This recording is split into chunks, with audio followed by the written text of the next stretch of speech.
Your boy, Glitch Max. What is I, the Maize Madman?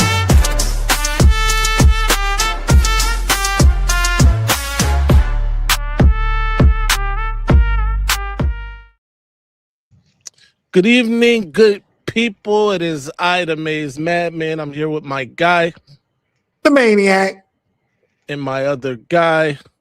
Your boy, Glitch Max. No doubt. We got another great show lined up today. You might be wondering, hey, it's an open spot here. Where is old man on the sticks? Well, Sticks is actually furthering his education on these Mondays. He will be back with us in about 3 to 4 months. But shout out to my guy Sticks, who's doing his thing. He's still doing his thing every Wednesday. What's it called? Old Man Review. Old head sports talk. Old Head Sports Talk every Wednesday morning. Be sure to check him out there, 9:30, I believe. Be over there or be square. That said, some things have happened last week. We got some news percolating. There's portal to discuss. There's coaches to discuss. There's keeping the current roster or not to discuss. All of that, and we're gonna do it right here first. But let's get these shout outs. Shout out to my guy Mike Legend, who's in here, Ron Embry, who's in here, John Spitzley, I think that's it, and Marcus Partlow. Shout out to y'all. Let's get it though, fellas. First up, Litch, what we got? Michigan versus Texas Citrus Bowl recap. Oh man. Started out so promising, man. Ladies and gentlemen, it looked like a very good game for most of this game until the fourth quarter hit. Maniac, talk to us. Yeah. Let's call it like it is. At the end of the day, it was a bowl game. But like we mentioned, in the words of Herm Edwards, you'll play to win the game. Right? We're not sitting here. But I think what was troubling some to us was that we lost pretty much the same way we lost the other 3 games. It was very similar, and it's just frustrating because that game was there for the taking for Michigan. Bryce started off well, running the ball, passing the ball, making good decisions. It's like, okay, taking care of the ball. And then there's a thing called the second half. They came, and we start to see the snowball effect. He threw 1 interception.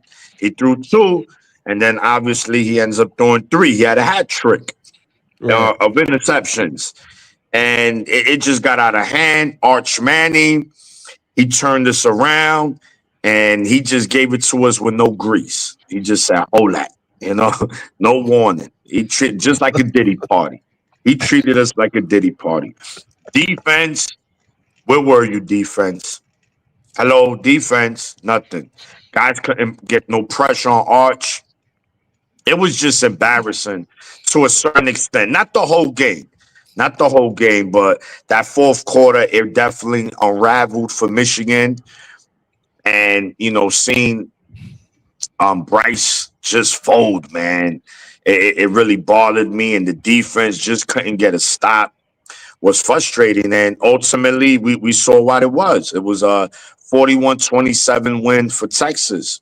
Now it's back to the drawing board, and let's see how we come out next year, man. Yeah, no doubt.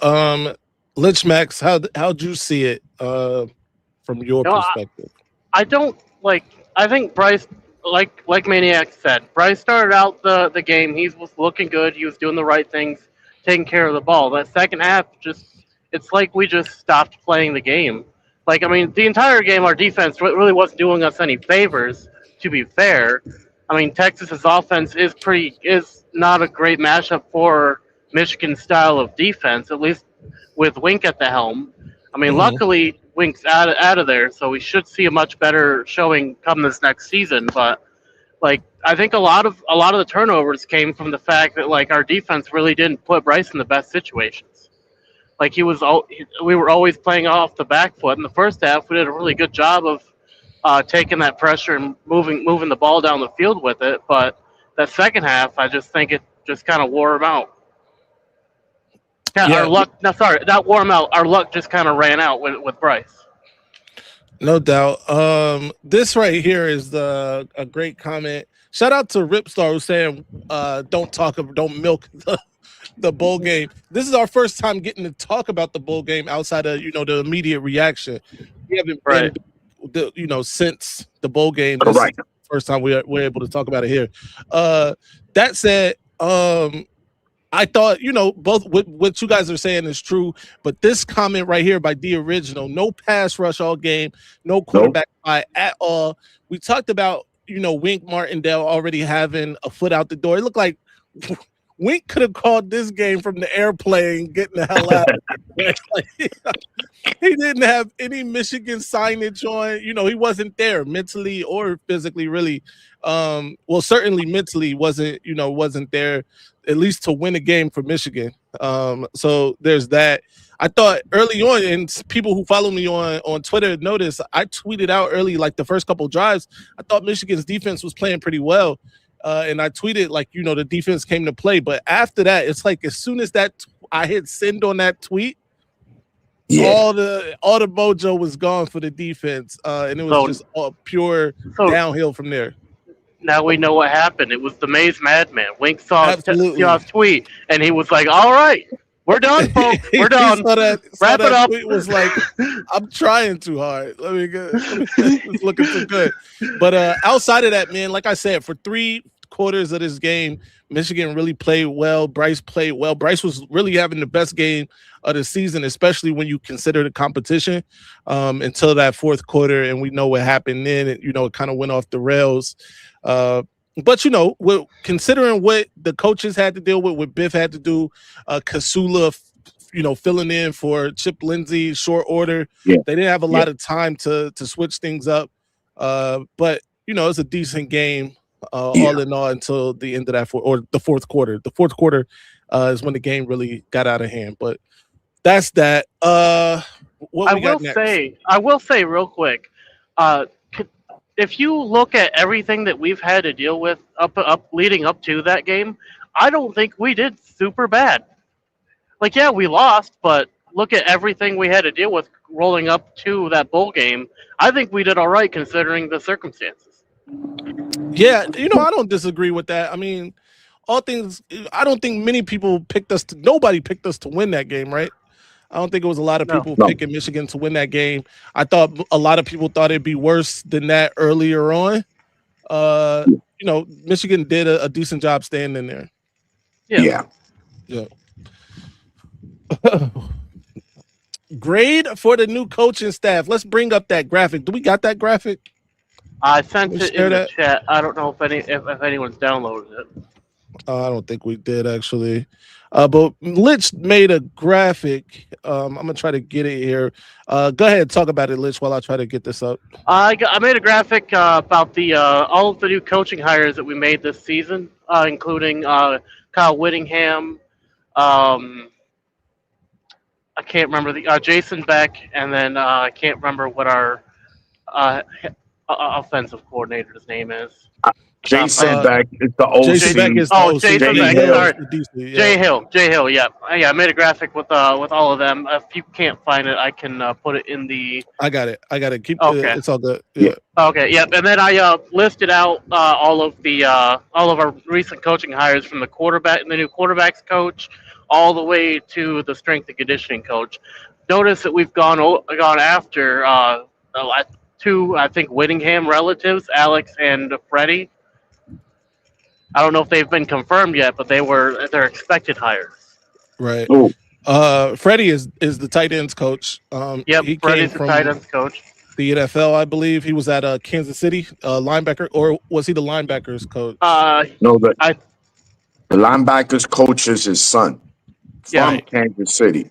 Right. Yeah. That would be Alex, I believe. Alex Whittingham is the linebackers coach. Freddie Whittingham is the tight ends coach. I think Freddie came from BYU, but I could be wrong. I know. Yeah. I think he came with Hill. I think. I could be wrong. Yeah, That said, let's talk about like what we're getting here, right? Because yeah. one of the big things, and this one came later, the strength and conditioning coach Doug Ilasaya. I'm probably Yeah, ruining that name, but that's a big deal, right? Because yeah, one of the things that we talked about, we've been complaining about Michigan football this season was the strength and conditioning. It was a lot of guys in the infirmary, a lot of guys banged up pretty much all season. And I get it, it's football, that's going to happen. But it just seemed like this year was kind of, even more so than normal, right? So I think this Yeah. strength and conditioning coach is a good hire, and beyond just being hurt, right? Guys like the defensive line, the offensive line, we need better push. It didn't look like that sort of thing was happening, Yeah. and I think you can attribute some of that to the strength and conditioning. Maniac, what you think? yeah, man. I think at the end of the day, um, we have we have a good coaching staff. I think Whittingham has assembled a very good coaching staff. In fact, I'll probably grade it anywhere from a B minus to a B plus, right? Because a lot of these guys have a lot of experience and they have continuity. They've coached with each other, right? Right, So these guys know each other. Of course, Lou Esposito, Tony Alford, that's different, but I think they're gonna fit in perfectly fine. And what I do like is that one, we're getting a quarterback coach for Bryce. So that's perfect. He's gonna have his quarterback coach. It ain't gonna be the OC slash quarterback coach. No, he's gonna have a quarterback coach on the field. So right, once he comes to the sideline, sit your ass over here, Bryce. Look what's going on. Two, we not only we have the secondaries coach, but he also hires a safeties coach. I think that's Yep. great. You split the secondary. I love that. And third, he's splitting the D line. He has a DN coach. He has a D tackle coach. And I also think that's amazing. You split all that. And the benefit of having two coaches per position group is that you might see something I don't see, right? right. Maze, if we're both coaching the same positions, you're like, yo, listen, your D tackles, oh shit, you know what? You're right. And vice versa. You might be able to see some things I don't. So, and these a lot of these guys are veterans now. If there's a position, the wide receiver position, coach, he's the one. There's a lot of question marks, but we'll see. I'm not gonna just beat him to the ground because I don't know. My linebackers coach is his son, who's coached at Kansas City for numerous years. So this is a lot of experience, guys. So this is the staff. He Yeah. has assembled a fucking staff. Excuse my language. And now it's up to them as a coach to get this team ready for next season. So I'm excited to see how it all plays out, man. It should be interesting. Real quick before you go, Lich, Ripstar says, why the exodus of O line, new coaches, and upgrade? Is it a different system? Well, there's definitely going to be a different system, but I also think people are underestimating some of those relationships. We saw I think Andre Clark, decommitted from the class, asked for his release from his letter of intent because he had a strong relationship with Lamar Morgan. These guys, especially on the offensive line, somebody like Malachi Lee actually spoke about this, how, you know, Grant Newsome was like a big part of, that recruitment and his choosing Michigan. So, and though he hasn't like left the class, they're still, he was supposed to commit, be on campus early, and he didn't show up. Yeah. Rather taking his time or whatever. So, Yeah, that sort of thing is something to raise an eyebrow to, something to be a little bit concerned about. But it's, yeah, relationships, all of these yeah. things matter. But I also Right. think, from what I've heard, it's not just about that either, though. Some of those is because of, Money. Ward Manuel maybe not sending those checks out quick enough. But we'll see what happens. We got Blake Yeah. Frazier is back in the fold. He's back back on the roster, So, mate, on the portal. So yeah. as we speak, is Andrew Sprague, Guanera, who else? O line has enter the portal. Like 3 or 4 linemen, no? Yeah, so it was Sprague, Guanera, Strayhorn.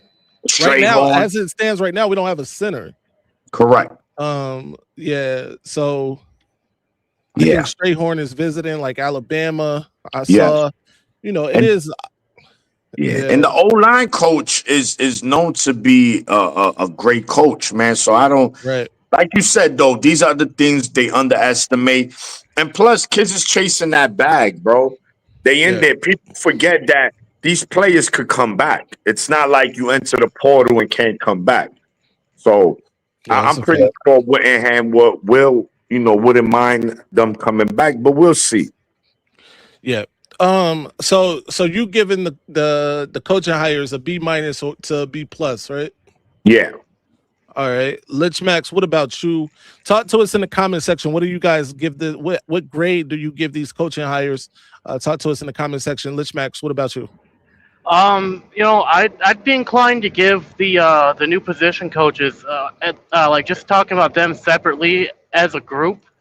I'd probably give them like a C plus.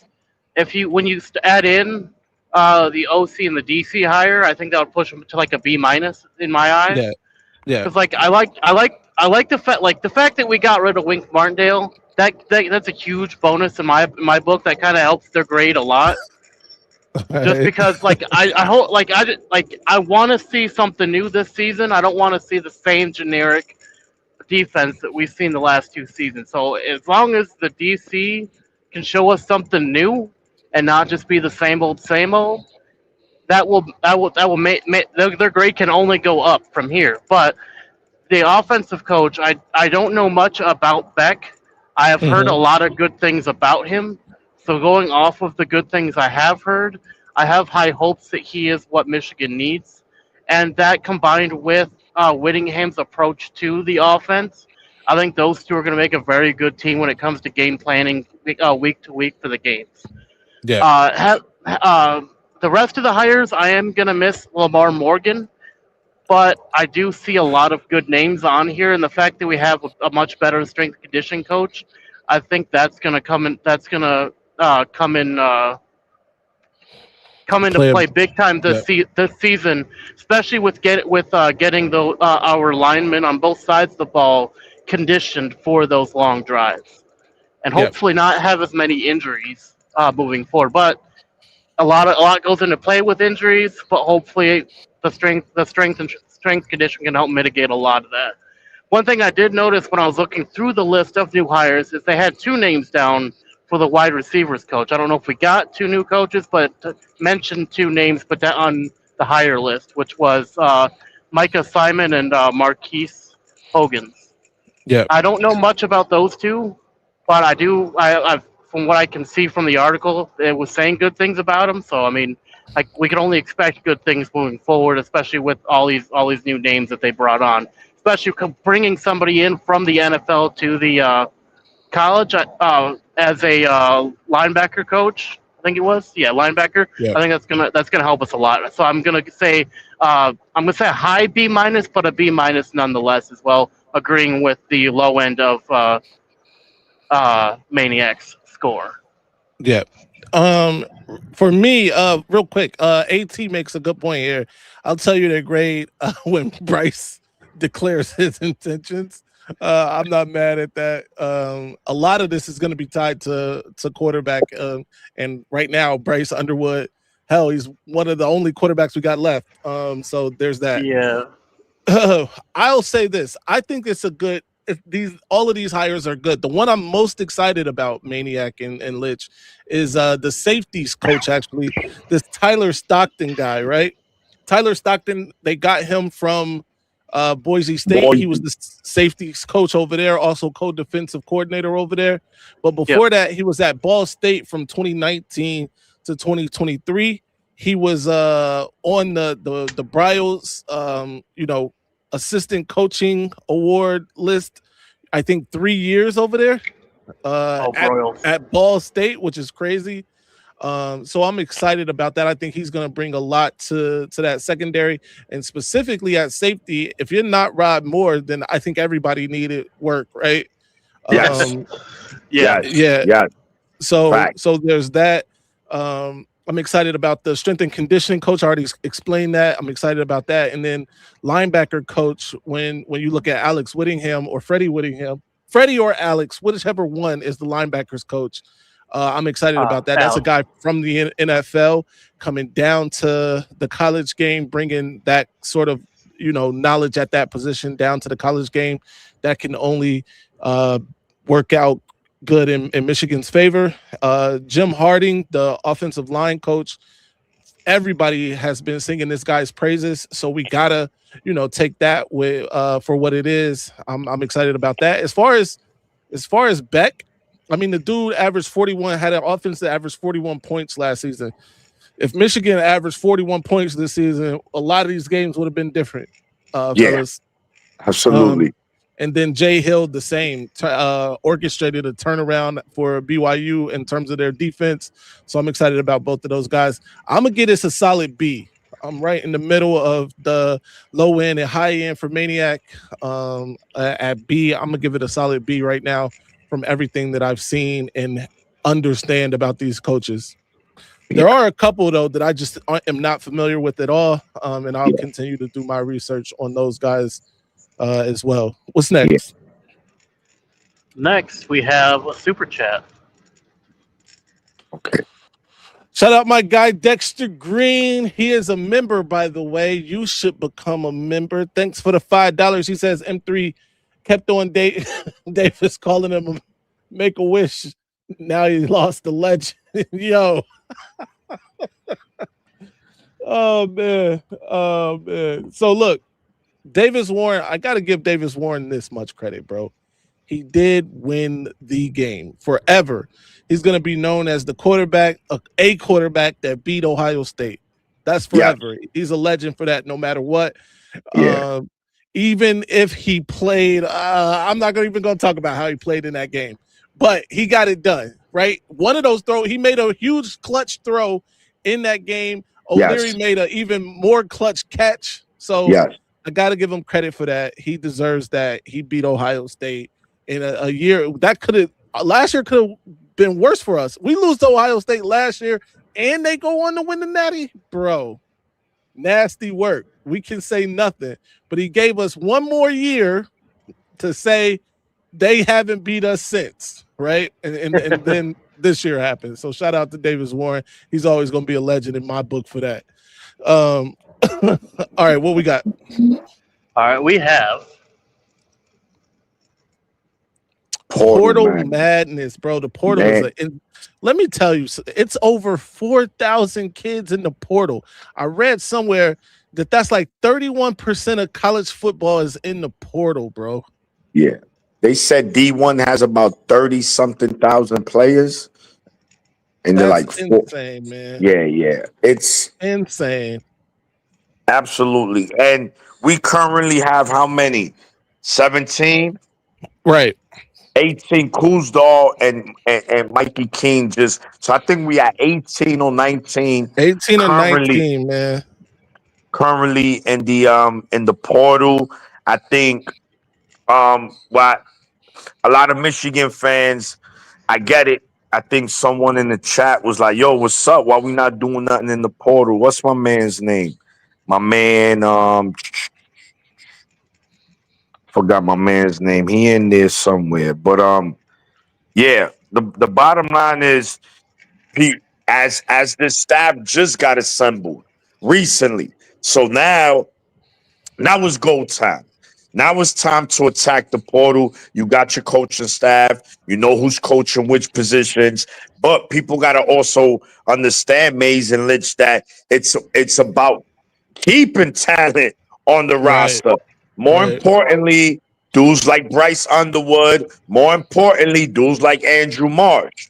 Like, we need these guys, right? If we're going to be successful. So, once that happens, man, I think they're gonna hit the portal even harder. They already got a couple of visits, I think, coming up, but that D line needs to be addressed heavy. But the portal's a disaster. I mean, every team Damn, Indiana. Indiana's already winning the portal, and they probably winning the Natty. So, yeah, shout to Kirk Natty. And before I hand it off, welcome to a new era of college football, guys, ladies and gentlemen. You can, if you're a very good coach, if you're a very good coach with good NIL backing, you could go in the portal, get some veterans, and bro, take off. And look, Ole Miss is proof of that. KKK University is proof of that. Yo. Um, Indiana is proof of that. I believe I know Oregon got some transfers, but mainly a lot of theirs is roster. But still, man, it could be done. So we'll see, man. But it's madness, bro. This portal is ridiculous. This is the problem for me, right? We did get started later than these other schools in terms of being able to assess the portal because we had to hire a coaching staff, get those guys ready, and then recruit our own roster, basically, right?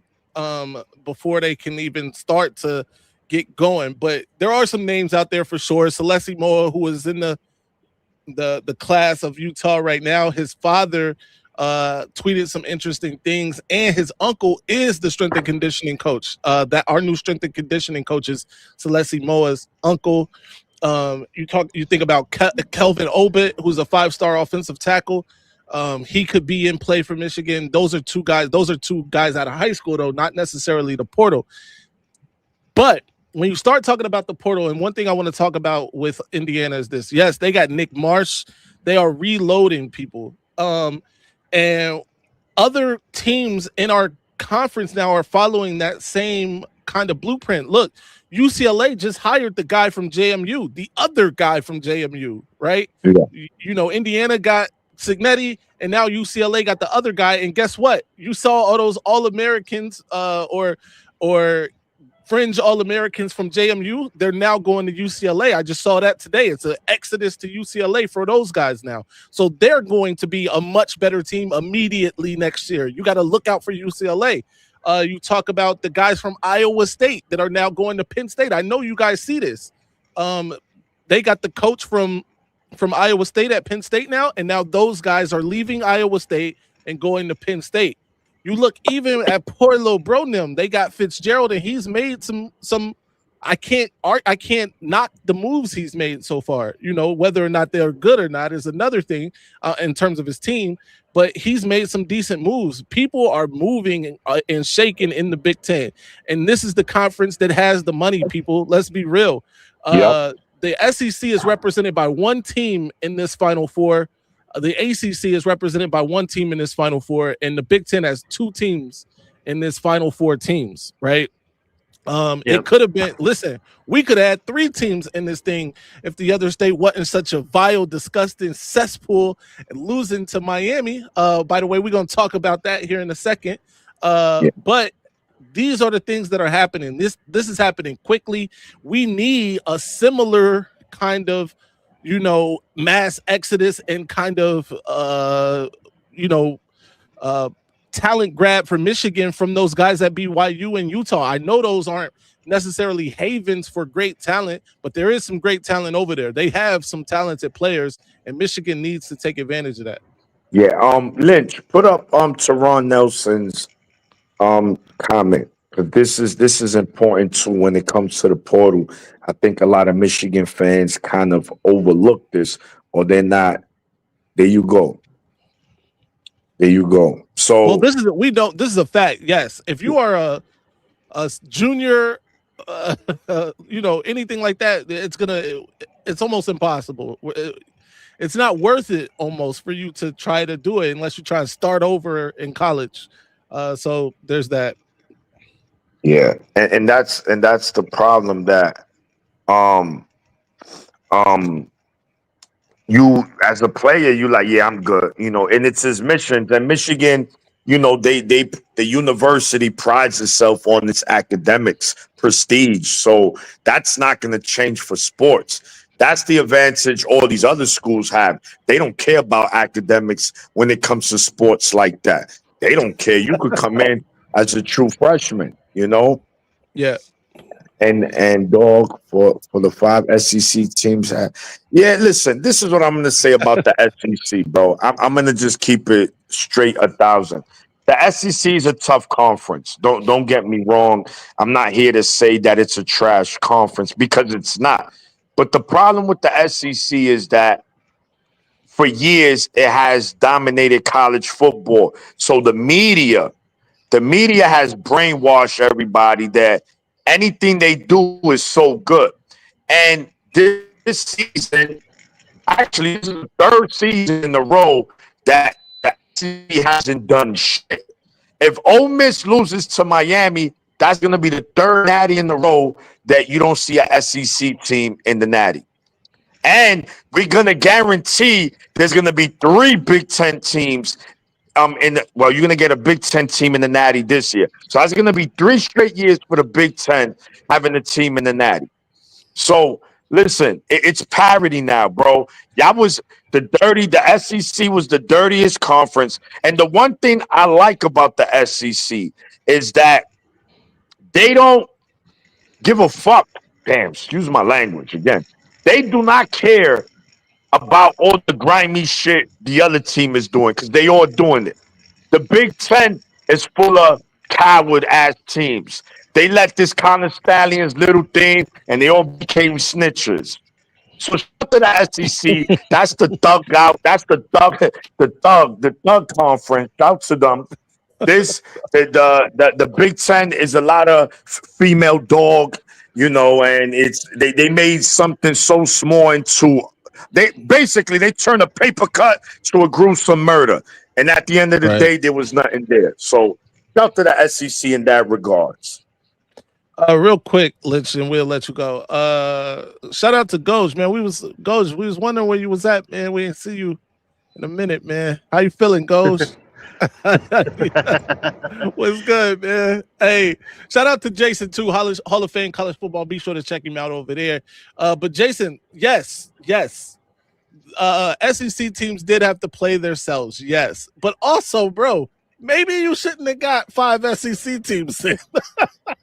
I mean, looking at Bama's performance, they definitely shouldn't have been in there. Right. I mean, after watching the Oklahoma game, you're like, maybe they deserve a shot. Then they played Indiana. Like, no, never mind. Right. Yeah. No, and that's the thing that, bro, you saw what Alabama did to your team. You couldn't at home. You was down. You was up 17-0 and blew that at home. And you saw what Indiana did to Alabama, bro. Yeah. It was never a game. They beat them on every front, physical, finesse, bro. They embarrassed. In fact, that's one of Alabama's worst losses in the history in bowls or playoffs. So come on, man, what we doing here? And we talking about Indiana. And you said it, Jay. You was like, Indiana, Oklahoma, or Alabama's gonna beat them. Yeah, all right. They probably would have did your team worse. Right. Honestly, did Oklahoma worse, probably. But look, Jay, here's the thing, bro. Here's the thing. I was going to bat for your team. Not your team, but for the SEC team in Alabama. I'm the one that jumped out the window saying, yo, they're gonna dog walk Indiana. I thought the talent gap would catch up with Indiana eventually, and I was wrong, by the way. They beat the brakes off of Alabama. It really wasn't a game. Nice. Yeah, you can't, bro. So listen, if you're gonna be harping on that regular season, I don't want to hear that. Because when Alabama was in their prime, it was the same thing. It was a gauntlet, and it was winning the Natty. LSU winning the Natty. Auburn winning the Natty. So I don't want to hear that now. Don't hear me. Don't give me that. They still got it, bro. It is what it is. So yeah, man. So they that good. In fact, the SEC, all their playoff wins came against each other. Because I'm not counting Ole Miss Tulane. Let's cut the bullshit. Well, you got the win they got was us, actually. Texas beat. No. I'm talking about the playoffs. Where it matters. Where it matters, right? Because we're so great. We got this gauntlet. Bro, when they play against another Power 4 team in the playoffs, they look mid.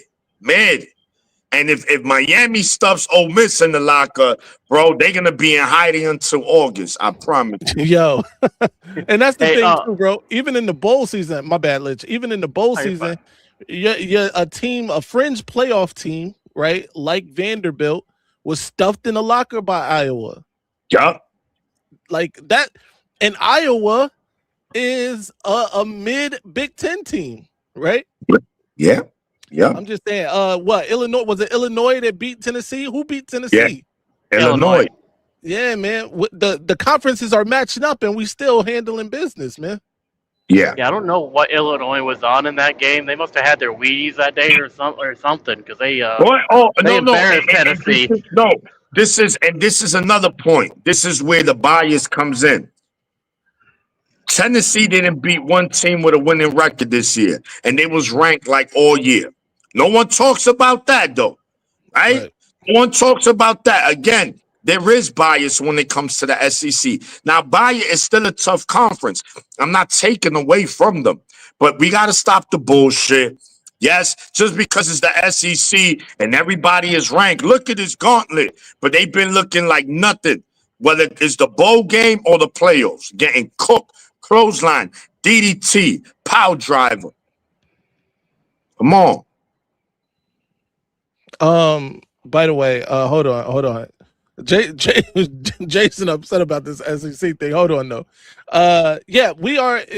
Michigan is definitely going to be doing its share of winning in the portal. By the way, couple names to look out. I'm gonna give y'all some names to look out for. Aaron Scott. Look out for Aaron Scott. Look out for the wide receiver from North Texas. I believe he might have canceled his original visit, but look out for him. Also, John Henry, Daly, the DN from Utah. Those are three right now that I know for sure are big Michigan takes right now. I would favor Michigan in all of those right now, and maybe the North Texas one might be a little weird now, but yeah. Hey, Jason, we're not bullshitting, bro. We speaking facts. What do you want us to say? That you guys are the greatest conference? Jason, we're gonna allow you to come up in just a second. We're gonna have time because we don't have a lot of topics today. Let us get through these. We'll bring you up. We'll talk about it. Shout out to 89 Dr. Funk says, guys, Michigan coaches may be in for a rude awakening with the Michigan administration. Grades for junior and senior not going to be able to transfer over. No, that's you a already fact. mentioned that. You mentioned that already. Yeah. And speaking on the transfer portal, I will say, like, we definitely have to get into the portal this season because we're losing a lot of talent. Yeah, we have some freshmen coming in, but still in the air. Yeah, we're definitely are going to have to hit that portal pretty hard to fill in the gaps that we're going to have from the guys leaving and the guys transferring out. So we definitely need to hit that portal this season harder than we have. So there we go. Seasons. OSU, Oklahoma State, right? So I know North Texas quarterback and their running back committed to Oklahoma State. The wide receiver as well. That means that'll be 3 players. Yeah, I think they're right. Yeah, I saw something where it was when he canceled the visit, they were talking about Oklahoma State. So yeah, I think that tracks. Although speaking of the portal, have we heard any news of any of the Utah guys coming with Whittingham? Well, we talked. I just mentioned one of them, the defensive end, for sure. Yeah. The thing is, how many of those guys?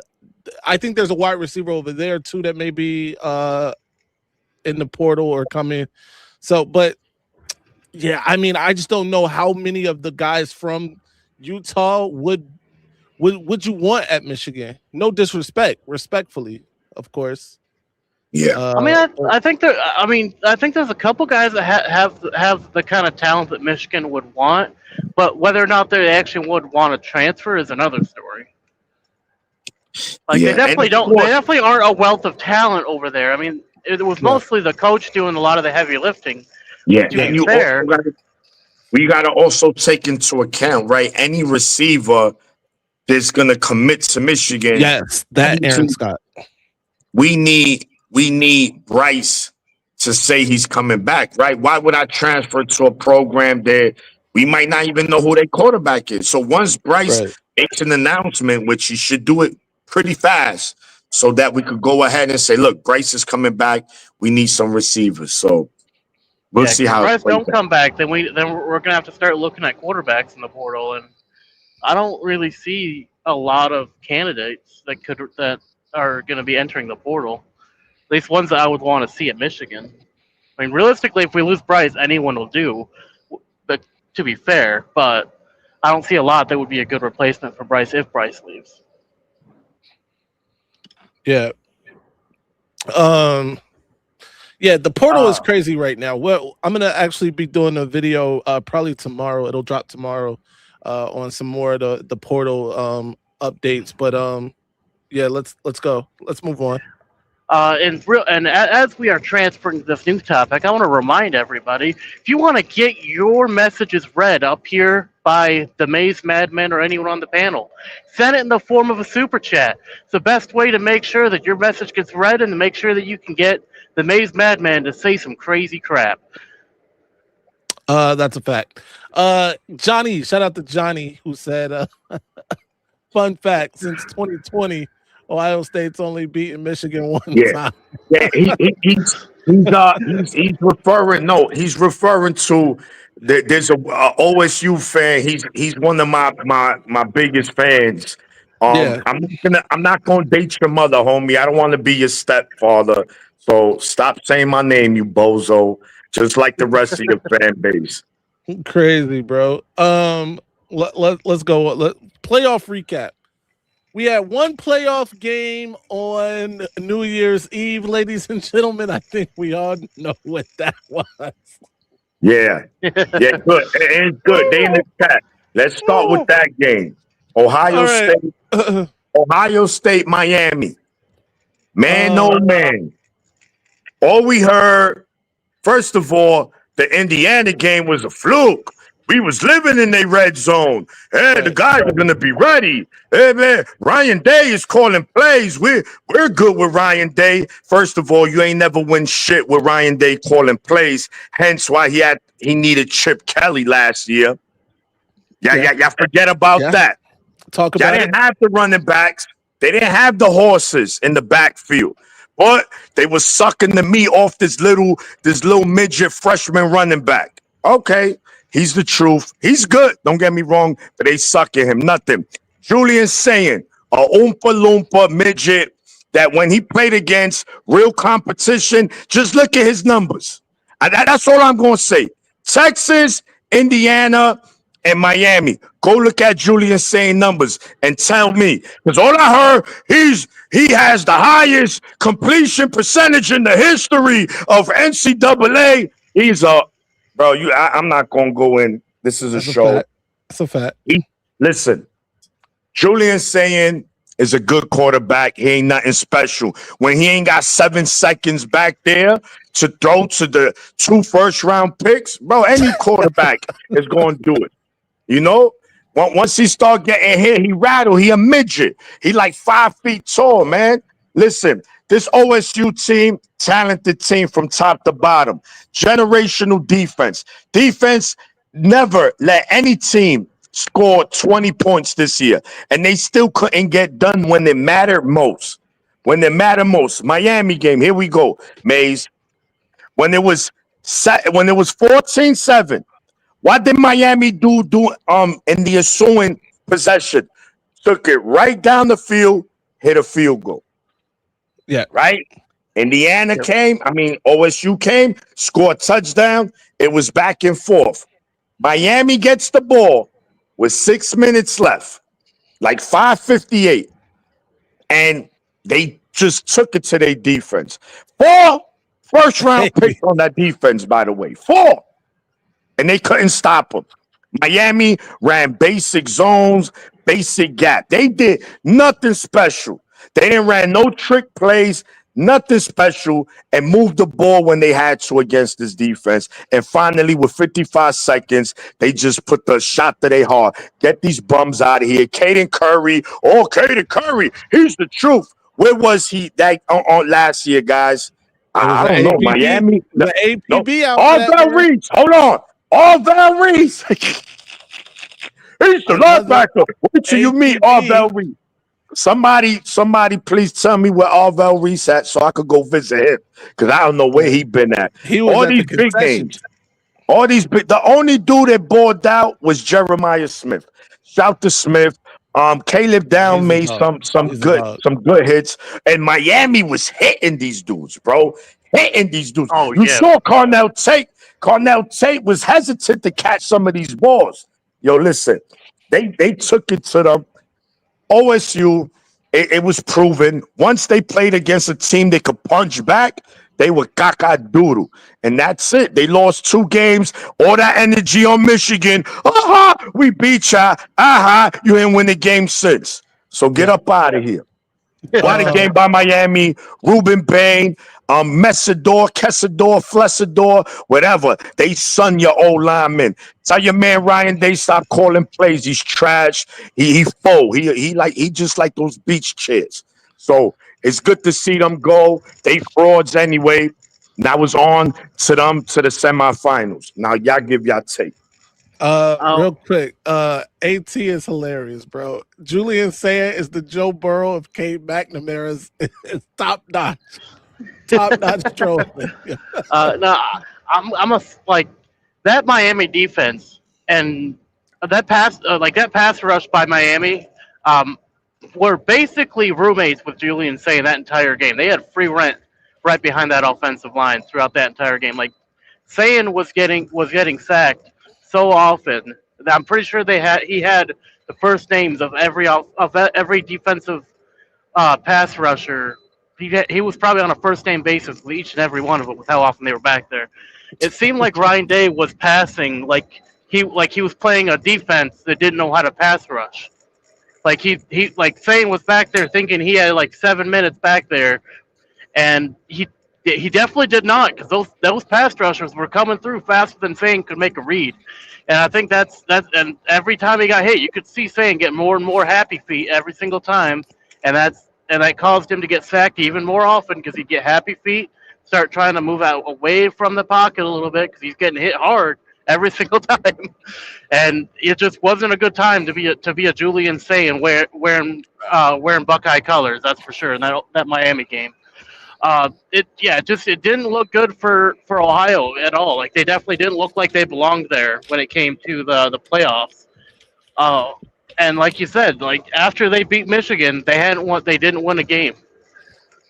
And last season, maybe they should have lost to Michigan. They would have had a better chance because at least last year when they lost to Michigan, yeah, that was they natty. Beating Michigan was they natty. And they try to clown us. They try to clown us, and that was their natty. For sure it was. Like that, for sure. I mean, you look at last season, they lost to us, and they won a natty. This season, they win to us, and then they lose out the second round. Their first game of the playoffs, they lose. Yeah. Oh, we don't care about the rivalry. We care about natties. Oh, now that they're out the first round, they care. Hold up. Let me get this super out the way. Shout out to my guy Dexter Green. Thanks for the $2. He said Yak was going ham on JOJ yesterday. I watched that this morning, and yes, he was going ham. Real quick though, this guy here, what Justice says.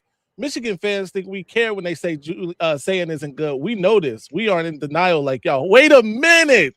Hold up. The break. Oh, now Sayin ain't good. Get out of here. Yeah, y'all gotta stop it. Stop the cat. Stop the cat. All right, real quick. Let me go on. Let me say something real quick. Yeah. I gotta say this. The other state played however many teams, 9 teams, 8 teams that weren't named. I'm talking, let's take all of the ranked opponents off the board. That includes Michigan. And all of the teams they played, they averaged 41 points per game, ladies and gentlemen. 41 points. They out there throwing up, scoring left and right, doing trick plays left and right. They weren't doing trick plays left and right. I'm just saying, I'm trying to make the point that they were scoring a bunch of points against nobody. Scored 70 points against Grambling. Right, and so on and so forth. Right, you add Michigan to that, right? You add the ranked opponents, including Michigan. That 41 drops all the way down to 18. 18, and I think what they scored on us, 24, 27? 27. Yeah. 27, and that drops all the way down to 18. Take Michigan out of it now. The other 3 ranked opponents you played, Texas, Miami, and Indiana, that drops all the way down to 16.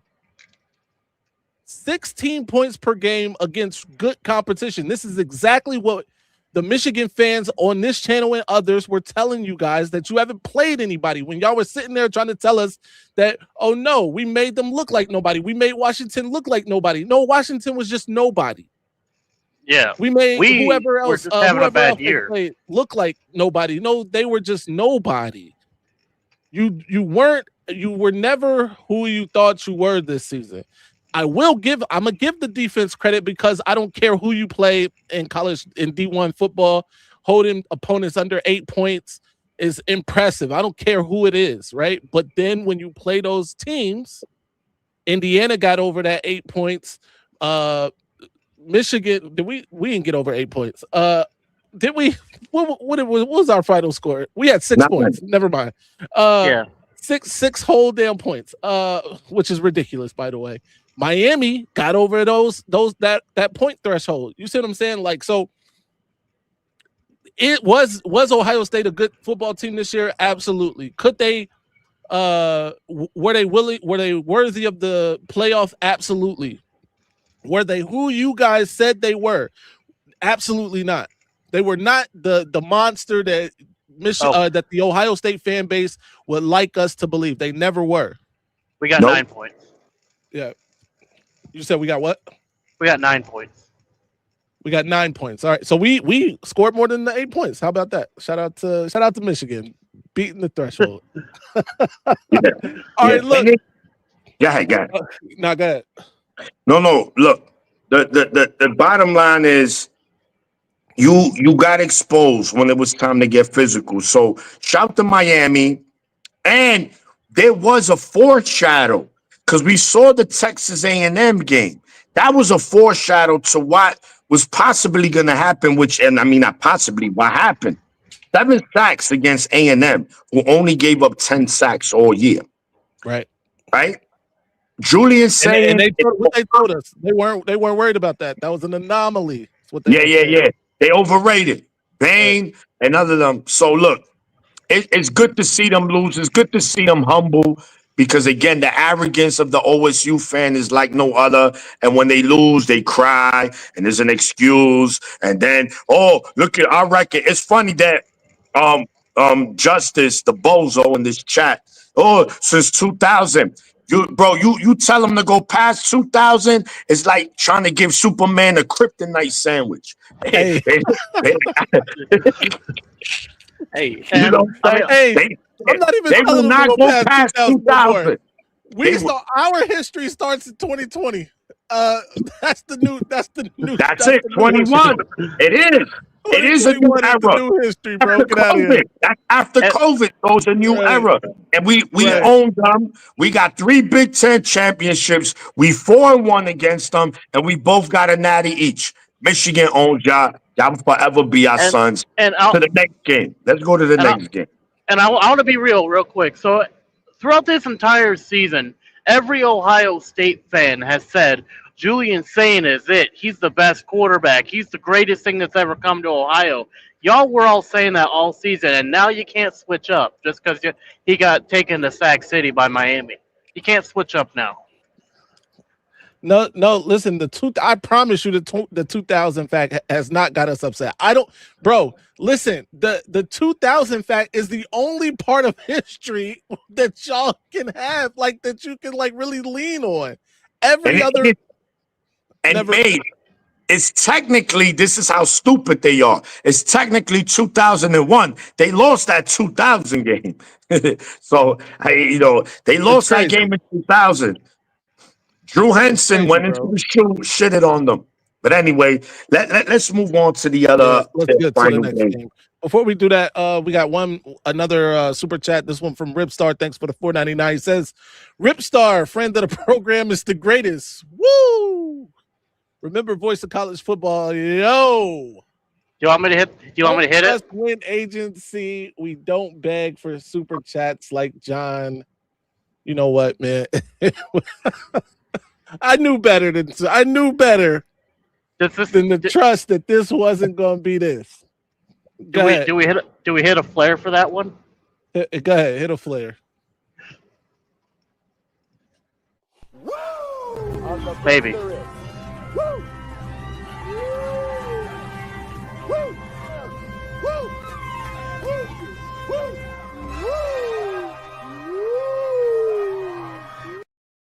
Yeah. Yeah.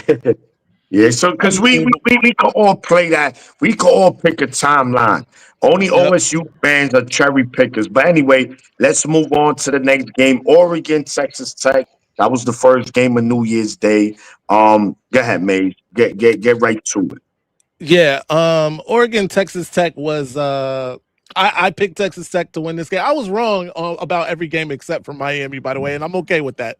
Miami made The up. best Miami one. made up for Yeah, I was absolutely. wrong I about picked Miami Texas too. Tech to win that game. Obviously, that was not the case. They didn't do it. I don't think it was as bad as the score says it was, though. Texas Tech had opportunities if they could have moved the ball. I thought their defense really came and played well. Um, Oregon went for it on fourth a bunch. Dan Lanning is playing with Dan fire, Campbell. lady. He's Dan No, Campbell Dan. now. Right. He's playing with fire. Outside of Ryan Day, nobody benefits more from having an elite roster. In fact, I'm going to put him over Ryan Day and benefiting the most from having an elite roster because these guys aren't. Let me not say these guys. Dan Lanning isn't who everybody thinks he is. He has a great roster. He takes too many chances. He is aggressive. Aggression is good at points, but also you gotta know when to be aggressive. Mhm. Yeah. Yeah, no doubt. Let me see. Bring up, here we go. Put up Tim L's. His not his last one, the other This one. one, Here we go. Yeah. Read that one, Sam, Maze. Sam is a good to great quarterback. His offensive line and coach who thinks he's an OC is the whole problem. They can coach and be an OC. They can't coach and be an OC. It's been or he's saying he can. He Yeah. can and be an OC. It's been proven. Okay. Here we go. See, this is the bullshit that these OSU fans like spewing. But whatever makes them sleep. Like this is the only team that'll be like, if we played Miami four more times and they didn't have Ruben Bain, I bet you we beat them. Like what? They will say some dumb shit. Like, bro, you're Ohio State. I don't see bad seasons, right? It's natty or bust. I don't want to hear about you losing X amount of players that you did. 14 players. Georgia did in 21. In fact, in 21, Georgia broke the record for most players drafted. Guess what Georgia did the following season, gentlemen? Won the national championship. So what's the excuse for Ohio State? But anyway, It was Lynch, windy. Texas Tech, Oregon. What was your thoughts on that game? I didn't see much of it, but I did pick Johnny, I Oregon missed to win. I did pick Oregon to win that game when we were talking about the matchups because I felt like Dan Lanning had a better mentality when it came to coaching, and I think his team was better, and it showed on the field. Obviously, they came away with the win, but Hold on, um, Lynch. I'm sorry. Real quick. Tim, my back then. He misspelled. He was, in fact, he was discrediting. All right, all right. Okay. So All right. my back, Tim. All right. Go ahead. I'm sorry, Lynch. Go ahead. Yeah, I mean, I picked Oregon to win just because I think Oregon's a better team overall than Texas Tech. At the end of the day, Texas Tech, they have a good scheme about them, but I just felt like Oregon had the tools to be able to take advantage of the weak points of Texas Tech, and the fact that apparently Dan Lanning wanted to do his best Dan Campbell impression. Probably that definitely helped with their victory over Texas Tech. Yeah. Yeah. I mean, look, man, this game, it ain't much. I mean, Oregon dominated. Texas Tech defense is legit. Oregon couldn't really do much. But the offense couldn't help them, man. And that's credit to Oregon. I mean, they talented, they're very good. But I think that Big 12, um, playing in the Big 12 caught up to them in this game. And, it was beautiful weather. It was played in Miami. And Oregon didn't do nothing special. Dante Moore had moments. He didn't throw for no touchdowns. Everything was rushing, but it was just on a short field. And Texas Tech stuffed them many times on fourth and short. So Mhm. if they could only had help by the offense, this, it could have been different, but you got to credit Oregon's defense, man. They came to play and they made a statement. Now I was on to the semifinals. Yeah. Real quick, I missed this. Shout out to Captain Stabbin. Been a member for 3 months. You should become a member. He says they can blame their O-line all they want. Good or great quarterbacks deal with the pressure. He's talking about Ohio State. Here. Facts. Yep, Facts. absolutely. That's what we're talking about. And anybody that know football know that, bro. You don't. It's not about being a Michigan fan. Any fan, bro. You see that happen. Mendoza, he under pressure. Sometimes he gets it done, bro. It's about in that Penn State game. Did he not get it done? Right. He got it done. Bryce is staying. That's what I'm talking about. Sticks. Shout out to Sticks. Sticks, get back to work. Study. Or is he out now? Oh, it's 8:00. He out now. All right, go ahead. What's the next game? Yeah. It was Indiana, Alabama, 4:00. Listen, the granddaddy of them all. Listen, that even the a Rose game? Bowl is not a good place for Alabama. Clearly, they should just automatically forfeit any bowl game played there going forward. They got destroyed, bro. Listen, I thought this is another one I picked errantly. I thought that they would show up and just out talent Indiana, bro. I just thought that's what would happen. I'm sorry. And they got destroyed. Indiana, Kurt Cignetti, I'm gonna say it again. Kurt Cignetti is everything that Kurt Cignetti thinks he is. All right. Forget what y'all think he is. He thinks he's better than that. And he is. He's everything he thinks he is. Period. Yeah. No, man. Listen, Cignetti right now, he's working on different timing right now, man. When you're looking at a football team this year, they epitomize what you want your team to look like: fast, physical, discipline. Fast, physical, discipline. Oh my goodness! And this team, they don't make mistakes. In fact, I'm gonna keep it real.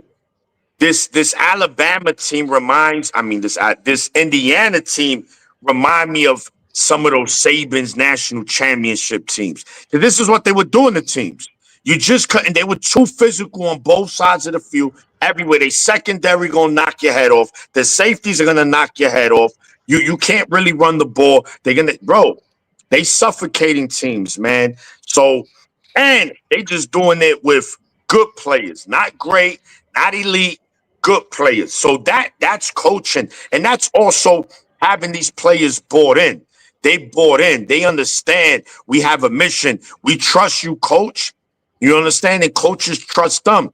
So watching Indiana play, man, so far is great. Now, by it, no one is unbeatable.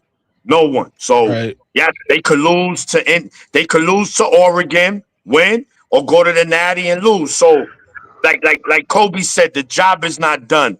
But if you had to bet your money, bro, I don't think it's bad betting it on Indiana. That's a fact. Real quick, shout out to Hilo Key. He gifted 10 Maize Out Sports memberships to 10 lucky people in the chat.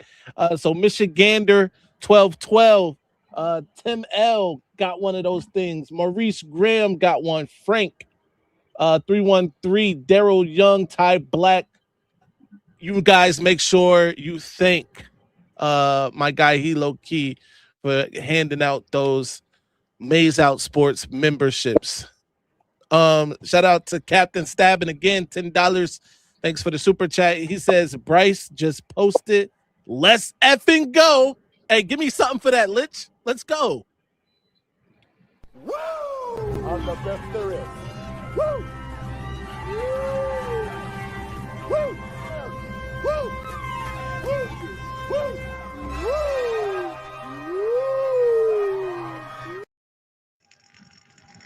Bryce Underwood is a Wolverine, ladies and gentlemen. That's a Michigan man. Johnny said this before. It's something different about doing it in your hometown, doing it in your state, where you from, Bryce Underwood just showed us he's dedicated to putting Michigan back at the top of the mountain where they belong, bringing a natty back to Ann Arbor. Let's go, Bryce. We got to get behind Bryce. And these coaches need to do right by Bryce. Get your asses in this portal. Get my guys some real talent. Bottom And line. while we Let's just stay away spoke from the about, staffers. we just mentioned this about 20 minutes that Bryce needs to announce. So, if a receiver's considering Michigan, he knows he's playing with Bryce. So, yeah. So now bro, that's it. Now I'm assuming Marsh is going to stay, but who knows? Right. So, All right. as for this Indiana Alabama game, one thing I can say is if you look up the dictionary definition of winning right now, you're going to see two names. You're going to see Charlie Sheen. You're going to see Kurt Signetti. That's what Kurt Signetti's been doing all season. He's been winning, and I think, and he's going to continue to win, and he's going to continue to win all the way to the Natty. I mean, I predicted Indiana to win the Natty. And I think that from where I'm sitting, and the talent that I'm looking at, or not necessarily the talent, but the way that Indiana plays, the way that Oregon plays, I think it's a fair chance that it's a good idea to put your money on Indiana winning it all and coming through with another national championship for the Big Ten. Now, in this Indiana Alabama game, Alabama got embarrassed. Like they should just not. Like if they meet a Big Ten team in the playoffs, they might as well just wave the white flag and just have a marching band battle instead. That they'd have a better chance of winning that than being a Big Ten team in the playoffs. They've been having a bad time, especially at the Rose Bowls. Like just bowl games in general, they come up against a Big Ten team, they just falter. Yeah. So I'm with you. They should just auto submit when they're at the Rose Bowl versus anyone from the Big Ten. 'Cause they don't have a good time there. No doubt, bro. Yeah. And then so which makes now Indiana versus Oregon the first semifinal. But before we get to that, let's Ole Miss recap and Georgia played a classic. Ole Miss, Georgia, the winner for the rights to play against Miami over in Arizona in the Fiesta Bowl. Maize, go ahead, man. Put the apron back on. Ole Miss, KKK, classic. KKK University versus KKK University versus Georgia. Listen, I picked Georgia in this one. So once again, I was wrong. But like I said, Miami beating that vile, disgusting cesspool in Columbus made up for all my misses because I got that one right. All right, Georgia, I thought would win this game, man. I thought no Lane Kiffin, all of the things working against Ole Miss. By the way, speaking of Lane Kiffin, he's a POS. I want this to be clear.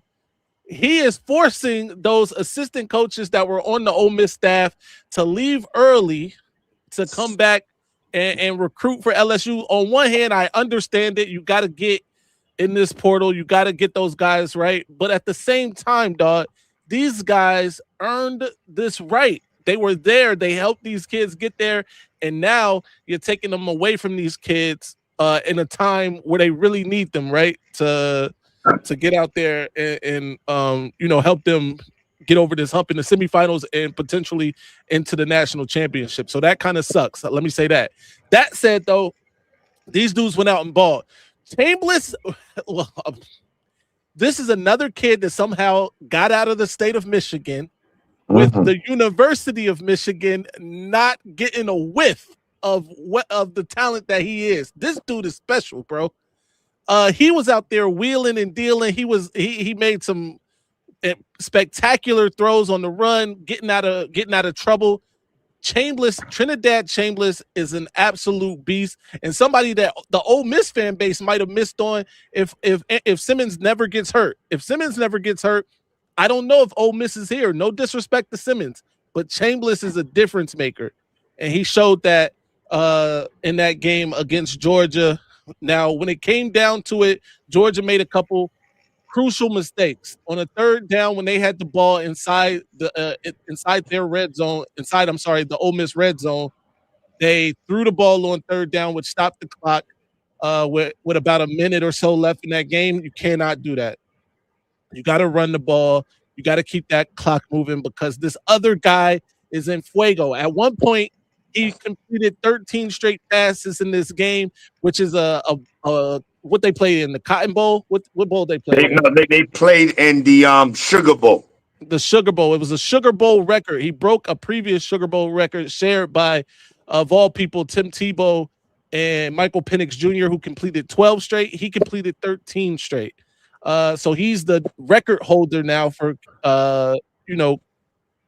completions without an incompletion. And they gave that guy back the football with a minute left, where all he had to do was get his team in field goal range. And these days, that's just too easy. So that's mistake number one. And then mistake number two, on another third down, the down that killed them, they blitzed. They went zero almost, right? Six. They sent 6 people beat over the top by Chambliss. Of course, he was going to find the person, the open man, and that killed him. Otherwise, though, this was a classic game, man. I think Gunnar Stockton played his ass off, bro. Yeah. He didn't deserve to lose this game.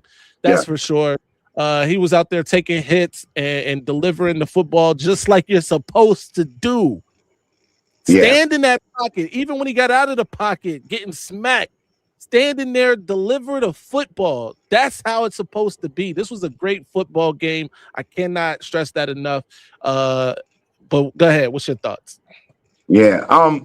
Like you said, man, the best game of all the quarterfinals. This was a rematch of a regular season game back in October, won by Georgia, in which they had to come back from 9 points in the fourth quarter at home to win.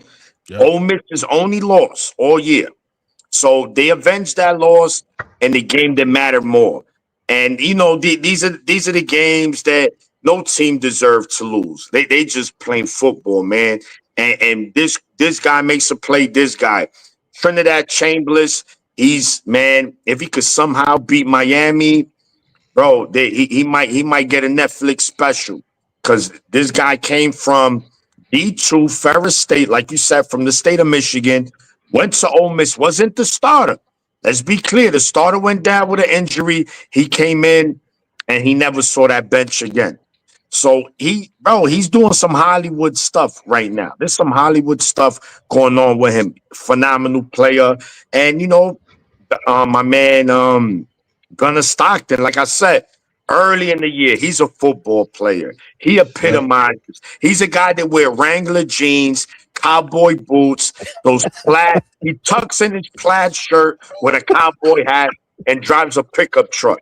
He doesn't care about his swag, doesn't care how he looked. But once he put the pads on, the Duke of ball, man. Shout to both teams, gave us a classic.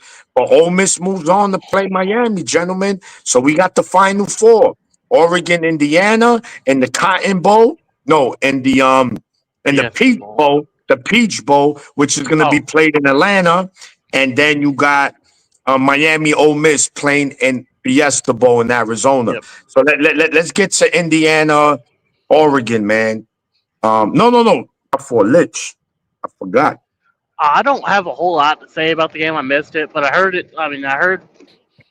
Looking at the score and the stats, it looked like it was a good game. Both teams balled out. It just looked like Ole Miss just kind of got the better of Georgia when it mattered the most and pulled away with a win. That's just kind of what it looked like on paper. I didn't see the game live, so I can really only talk about the stats. But yeah, definitely looked like I predicted Georgia to win that game. I figured it was a shoo-in. I was a shoo-in for Georgia win. Because of everything that Ole Miss was going through at the time, I figured Georgia had this in the bag. No reason to even look at it. But no, apparently I was wrong. I got it wrong. My whole prediction for the rest of the for the SEC side of the playoffs is completely thrown off now because Georgia didn't beat Ole Miss. So luckily I got the Indiana side right, but we'll see after this next round of playoff games. No doubt. Real quick, shout out to Dexter Green. Thanks for the $2. He said no whiff because the coach was whiffing something else. Talking about Chambliss getting out of there without a whiff from Michigan, and that's clearly talking about Sharon Moore whiffing something else, Sharon. But yeah.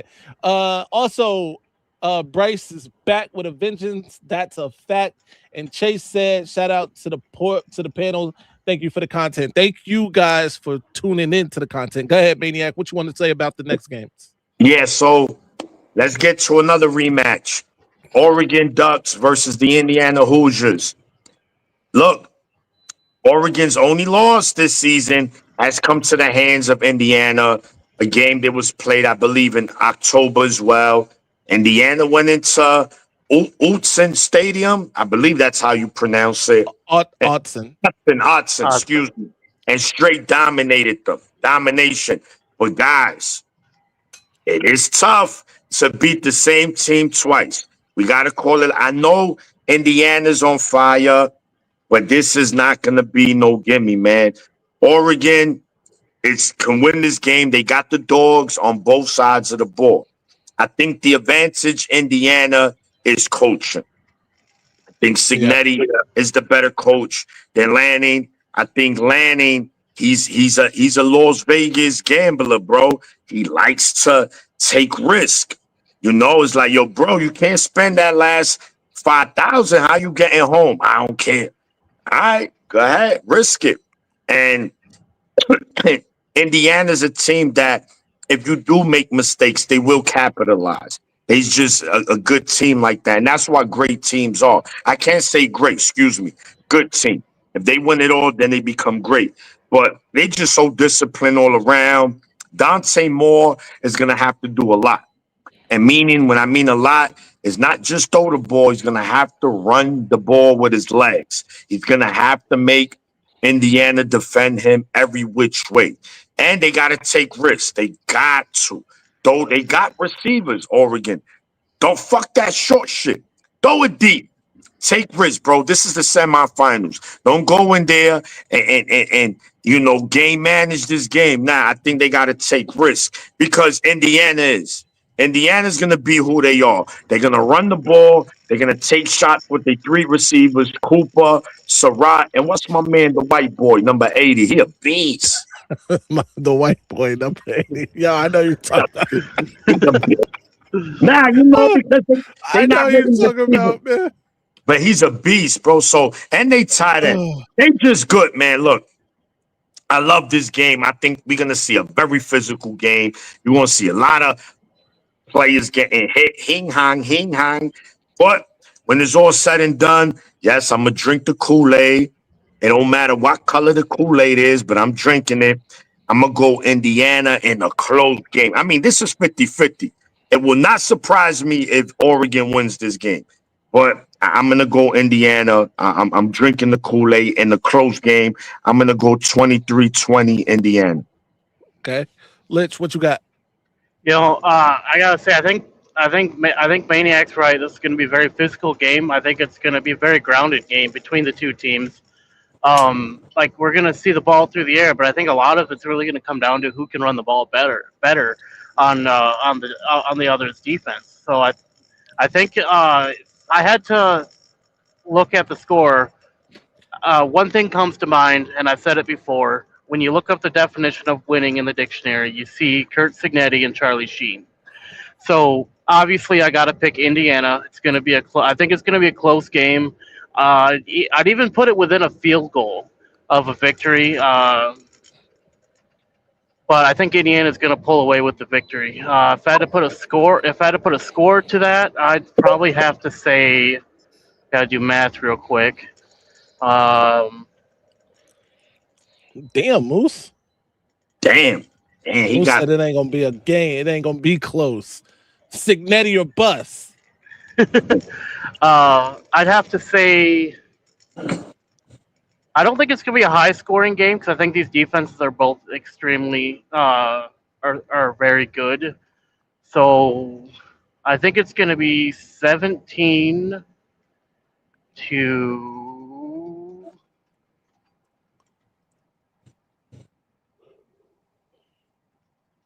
24. Okay. Indiana. All right. okay. Shout out to Sticks. He said all four coaches left, coached under Saban. That's crazy. That is kind of crazy. I think Indiana wins this game. I I think it's going to be something like 23-13. 23-13 Indiana. They've proven that they can hold some high-powered offenses to, not so high-powered scores. So give me Indiana 23-13. They're on fire right now. Here's the thing. As a Michigan fan, the best case scenario for me, for the way I fan, the best case scenario is for Miami to win the national championship. Yes. Because if Indiana does it, that's a 16-0 season, which then puts them over Michigan's 15-0 season, where Michigan's the only Big Ten team to go 15-0 so far, but Indiana has a chance to tie or break that record. And then if Oregon wins, that just means they finally won a natty. And I think it's funny being able to point and laugh at Oregon fans saying you've never won a national championship. I want to continue to be able to do that. And then I can't root for KKK University to win a national championship. I'm sorry, Chambliss or not, sue me. So Miami needs to win the natty. So that's choosing Indiana. I got to change my answer so I can be right. Yep. right. That's Maniac. Go ahead. What's the next one? Yeah, and then of course, the second semifinal, we have the you already know, the Triple K Rebels versus the Hurricanes of Miami. Look, man, shit. Miami has had to face Texas A&M. Say what you want on who they beat, how they beat. It's still a high power offense. Yeah. They went in there, College Station, and held them to 3 points on their field and had 7 sacks. I don't care. That's not easy to do, right? Then, okay, they're going to get cooked by Ohio State. They don't have a chance. Went in there, held another high power offense to 14 points. And now they're going to face another high power offense, man. So I'll say that Trinidad Chambliss, and those receivers and that running back Lacey from Ole Miss, they give any defense nightmares. I think they will have success. I think they can score 20 on Miami. But I think the problem is that my Ole Miss defense is nothing like Ohio State's defense. So I think Miami will be able to score at least 27 on this defense. But I think it'll be a back and forth game. I think Miami's defense will make the stop when needed, and their offense will get the score when needed, just like they've been doing these last 2 games. I think it's a destiny game for Miami and Indiana to play. So I'm going to Hurricanes 27-20 over Ole Miss and the KKK. You know what? Shout out to Aaron Taylor, who might have won Chatter of the Day today. I think we're going to start doing that. Chatter of the Day. The person with the best chats during the live, we're going to start doing that. Aaron won the first ever Chatter of the Day today. He said, my third great-grandfather didn't march with General Sherman for me to cheer for Ole Miss in the playoffs. That's a fact. Shout out to Aaron. Lynch, go ahead. I gotta root for Miami too. I mean, I'm obviously of the persuasion that would be one to be seen around Ole Miss, but I'm not like shade wise. I'm the shade that would be seen around Ole Miss, but Lord. I can't root for that. That's not my ideology. I just can't do it.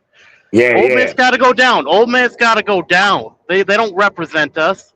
So I got to go with Miami for this one, obviously. I mean, they've been doing a good job dealing with these high-powered offense, like Maniac said. So even if there wasn't all that surrounding Ole Miss, I still go with Miami because they've been doing a really good job. Their defense makes the stops when they need them to, and they hold these teams that you think they wouldn't be able to. Like, they kind of come in as underdogs and leave as victors. So I got to go with Miami for this game, making their way to the Natty at 34-17. No doubt, bro. They said, stay out of the Slitch Max. You know. Hey, yo, no doubt. Listen, Miami has been wrecking offensive backfields all season. I don't see a reason why that stops this upcoming in this game. I will say this, man. Ole Miss has proven that they can beat anybody. I think they can beat anybody. With that said, though, I think they lose this game. I think they lose this game. Another dogfight. I'm going 23-24. 23-24 Miami in this game. Miami versus Indiana in the national championship for me. I think for everybody here, right? Miami, Indiana. Yeah. Miami, yeah. Indiana in the natty for us. I say Indiana wins natty. Not yet. We'll have time. Don't do that. Yeah, the natty's on the 19th, but we got time. Venice makes a good point. Bad matchup for Miami. Ole Miss up-tempo offense will neutralize Miami's defensive line. Listen, one way to do it. It's true, and that's a good percentage. But I think again, on the flip side, can Ole Miss stop Miami's offense? And they got Fletcher is a dog, bro, and he's a bruiser. I think he could get, as long as Miami is just getting first downs and keeping that Ole Miss offense on the sideline, it's going to be tough sledding for Ole Miss. But, yeah, Miami's going to have their hands full with this Ole Miss offense. I agree, without a doubt. No doubt. Moose says, I got Ole Miss 27-24.